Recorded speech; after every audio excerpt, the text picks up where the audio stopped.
అందుచే ఆ జీవుల ఇంద్రియములనియు అతని ఇంద్రియములంశులే. జీవులందరూ అతని అంశములే.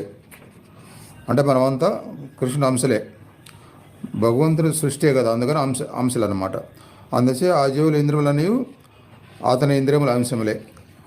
చూడండి, మన ఇంద్రియములన్నీ కూడా భగవంతుని ఇంద్రియముల అంశములే. కానీ కేవలము ఈ ప్రాపంచిక విషయాల యొక్క అనేక రకాల సంఘటనలు, కంటితో అనేక రకాల దృశ్యాలు, ఎంతో మందితో కంపేర్ చేసుకు ఈ రకరకాల ఇవన్నీ కలిపి అంత గొప్ప ఇంద్రియాలను కూడా ఉపయోగించడంలో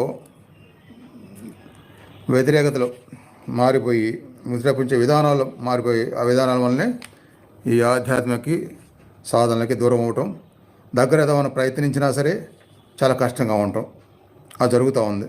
కాబట్టి ఆ భగవంతుని అంశమైన మన ఇంద్రియాలని మళ్ళీ తిరిగి ఆ స్థాయికి సరైన అవగాహనతో